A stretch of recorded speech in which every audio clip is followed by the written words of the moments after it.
Monsieur F, je vais être franc, direct avec vous. Je vous en supplie, répondez à cette question. Votre femme a-t-elle travaillé avec vous comme attachée parlementaire? Oui, oui, ma femme a travaillé avec moi à temps complet. Elle m'a toujours suivi, vous m'entendez bien? Toujours suivi.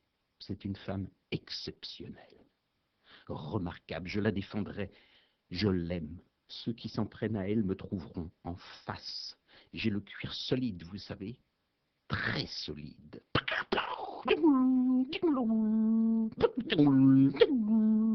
Je résiste, mais ce n'est pas tant votre femme, monsieur F, ce n'est pas tant votre femme qui est attaquée, mais vous-même, puisque c'est vous qui l'avez embauchée.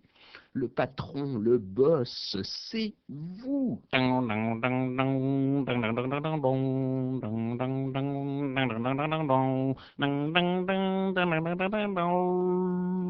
Monsieur F, pour mettre fin à tout malentendu, donnez-nous des exemples de travaux, de travail qu'elle a fait pour vous, et ça sera fini, les bruits qui courent, ça en sera fini. Je vous écoute. C'est elle, c'est elle qui me faisait remonter les évolutions de notre société, les demandes des gens.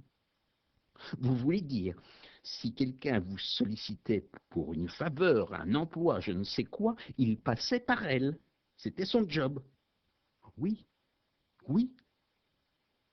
Ou alors, en faisant les courses, dites-moi si je me trompe, hein, n'hésitez pas. Elle notait le prix, excusez-moi, elle notait le prix des produits, le prix d'un litre de lait, d'une baguette, d'un ticket de bus, pour que vous soyez au courant des prix, et non pas déconnecté de la réalité. C'était ça son job. Oui. Ou alors pour une invitation chez vous, dites-moi si je me trompe. J'imagine tout ça, et que ça rentre dans le cadre de vos activités de parlementaire, d'attaché parlementaire. Évidemment, évidemment, avec de telles responsabilités politiques, il n'y a plus de différence entre vie privée et vie publique.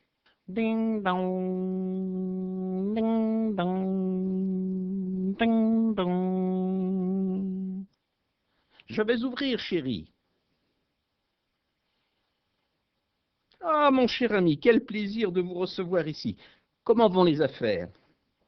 Ah, vous savez, comme nous apprécions votre décision de bouclier fiscal, ça nous soulage, mais ça nous soulage. Mais je vous en prie, c'était la moindre des choses.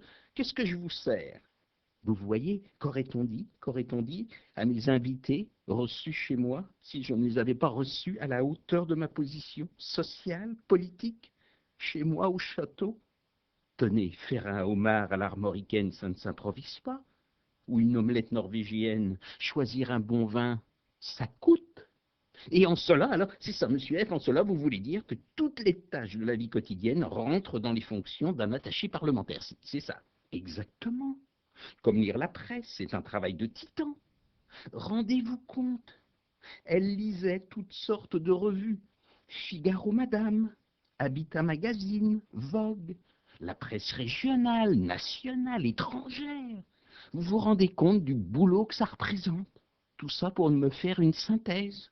Évidemment, évidemment, qu'en soi ce n'est pas un travail normé, répertorié, classifié. Oui, mais vous l'utilisez. Oui, mais là, dans un cas comme ça, vous utilisez l'argent public aussi pour la rémunérer. Mais je dépends du public comme député pour les recettes. Et je dépends du privé pour les dépenses. Mon budget, c'est le droit à la liberté.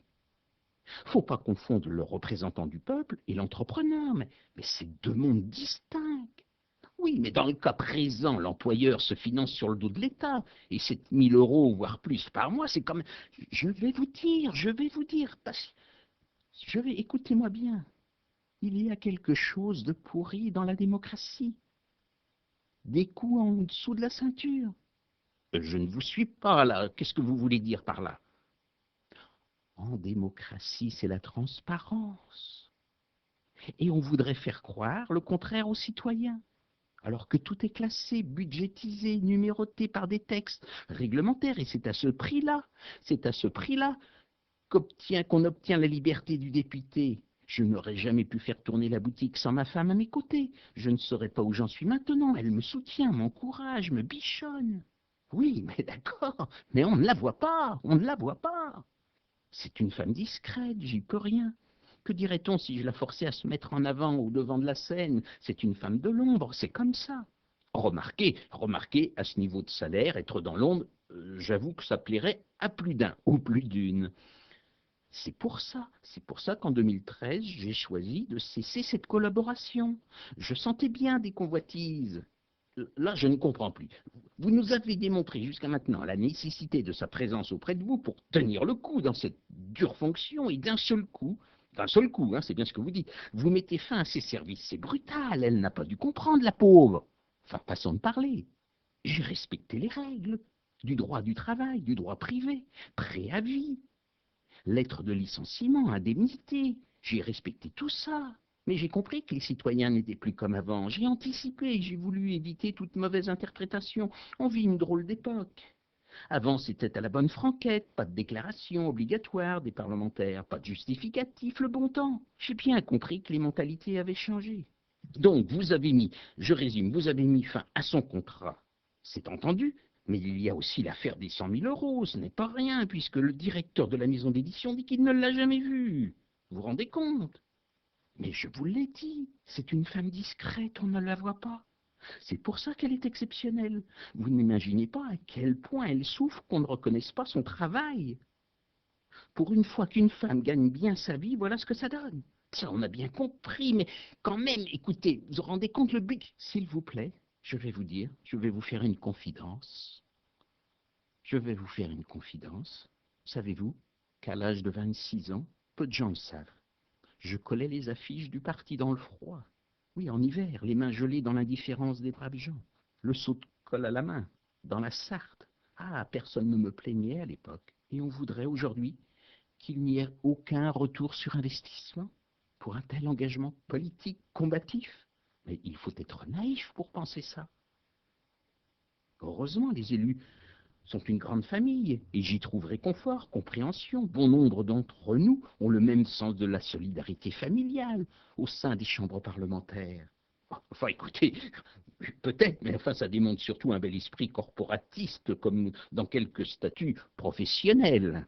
Ce n'est pas du corporatisme, c'est le sens de l'intérêt général, de la collectivité pour le bien public. Me croirez-vous si je vous dis que je n'ai qu'un seul compte bancaire? Ça vous embouche un coin? Non. Écoutez, oui, non mais oui, mais enfin ça dépend combien il y a dessus. J'avoue que un bon compte bancaire bien rempli, ça vaut mieux que plusieurs petits comptes. Mais ça ne compte pas, ça.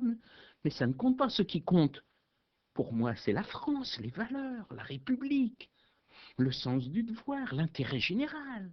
Entendu, monsieur F, entendu, j'entends bien votre motivation, vos objectifs, votre sincérité. Écoutez, nous allons arrêter là cette interview. Je vous remercie de votre sincérité. Voilà, c'est tout ce que je peux dire, monsieur F. En vous remerciant. Au revoir, monsieur F. Au revoir.